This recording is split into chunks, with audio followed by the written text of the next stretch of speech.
You wake up. It is minus 30 degrees outside. There's no heating, no shelter, no supermarket, no phone signal, no jacket rated for this temperature.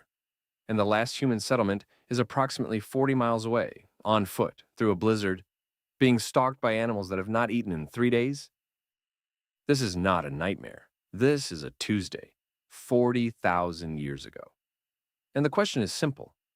You, with your modern body, your modern mind, and absolutely none of your modern conveniences, how long do you actually last? Here's something most people get completely wrong about the Ice Age. The humans who lived through it were not the same as you. Not even close. They were shorter, stockier, and significantly more muscular than the average modern person. Their bodies had spent hundreds of thousands of years adapting to extreme cold, higher metabolic rates, more efficient fat storage, denser bone structure. They were, in every measurable physical sense, built for this environment. You are built for an office. The average modern person has dramatically less muscle mass than our Ice Age ancestors, a lower resting metabolic rate, and a body that has spent its entire existence in temperature-controlled environments. Your cold tolerance, the point at which your body begins to shut down non-essential functions to protect your core, is significantly lower than theirs was. Within the first 30 minutes of exposure to genuine Ice Age temperatures without proper shelter, the average modern person would begin experiencing the early symptoms of hypothermia: shivering, confusion, loss of fine motor control. Within 2 hours without intervention, those symptoms become fatal. And you have not even thought about food yet. Now here's where most people get overconfident. You think you know how to make fire. Everyone thinks they do. But there is a significant difference between knowing that rubbing two sticks together can theoretically produce fire and actually doing it, in freezing temperatures, with wet wood, with hands that stopped working properly 20 minutes ago. Ice Age humans learned fire making as children. It was practiced daily. The specific techniques, the friction bow drill, the flint and pyrite strike, took years to master and required materials that had to be specifically sourced and prepared in advance. Researchers who study primitive skills, people who have dedicated years to learning these techniques in controlled conditions, report that even with practice, producing fire with primitive methods in cold, wet conditions takes between 15 and 45 minutes. And that is with dry, prepared materials. In an Ice Age winter, dry anything is a luxury. Without fire, you cannot get warm. Without warmth, your hands stop working. Without working hands, you cannot make fire.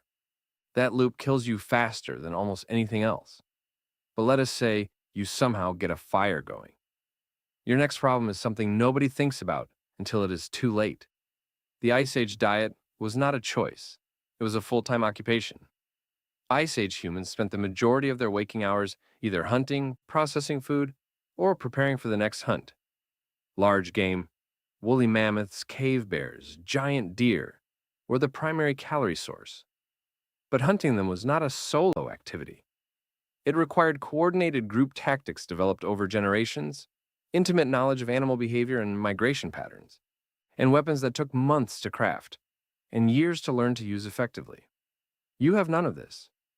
More importantly, your body in this environment needs significantly more calories than you are used to consuming.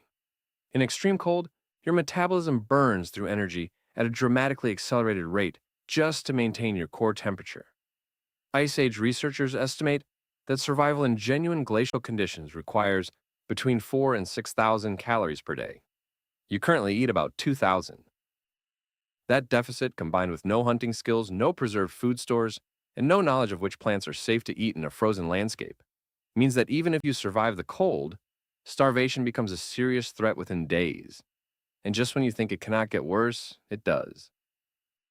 The Ice Age was not short of things that wanted to eat you. Cave lions, significantly larger than modern African lions. Cave hyenas in packs of up to 30. Woolly rhinoceroses with a well-documented tendency toward aggression. And the cave bear, standing over 3.5 meters tall on its hind legs, weighing up to 1,000 kilograms, and sharing the same cave systems that represented your only realistic shelter option. Ice Age. Humans did not have the luxury of avoiding these animals. They competed with them for shelter, for food, and for territory on a daily basis. They developed tools, tactics, and group strategies specifically designed to manage these threats. You would encounter one of these animals and have approximately no idea what to do.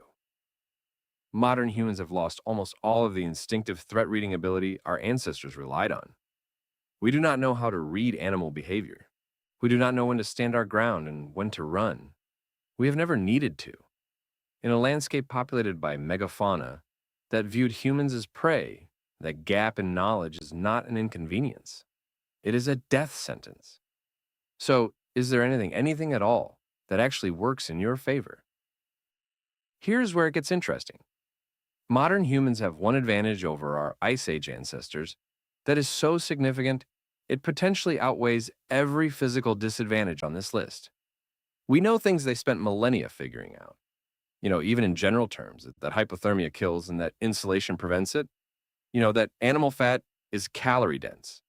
That boiling water kills pathogens. Which direction rivers flow and that following them leads to lower elevations and warmer temperatures. That caves provide shelter. That traveling at night in extreme cold is dangerous. None of this is specialist knowledge. It is things you absorb from school, from films, from books, from the internet. And in an Ice Age survival scenario, this background knowledge, this general understanding of how the world works, is extraordinarily valuable. Ice Age, humans knew these things too, but they learned them through devastating trial and error across thousands of generations. People died so that the next generation could know not to drink from stagnant water. People froze so that the next generation could learn to layer animal skins with the fur facing inward. You get all of that knowledge for free. The question is whether you can access it clearly enough, quickly enough, and practically enough to actually apply it when your hands are numb and a cave bear is 20 meters away. So, would you survive? Here is the honest verdict. Alone, unprepared, dropped into a genuine Ice Age environment with nothing but the clothes on your back, the average modern person lasts between 2 and 4 days. The cold gets you before the predators do. The predators get you before the starvation does. And the fire that might have saved you never gets lit because your hands stopped working before you found dry enough wood. But drop you into an existing Ice Age community, a group of people who already have fire, shelter, food stores, and established survival systems. And the picture changes dramatically. Your modern knowledge of nutrition, basic medicine, and environmental science would make you genuinely valuable. You would contribute things they did not know. You would learn things from them that no book has ever captured. And over time, your modern brain in an ancient world might not just survive, it might thrive. The Ice Age did not kill people because they were in the wrong era. It killed people who were alone. And that, 40,000 years later, is still the most dangerous thing a human being can be. Subscribe for a new survival verdict every week. And if you want to know which type of modern person would actually have the best chance of surviving the Ice Age, that answer might surprise you. I will see you in the next one.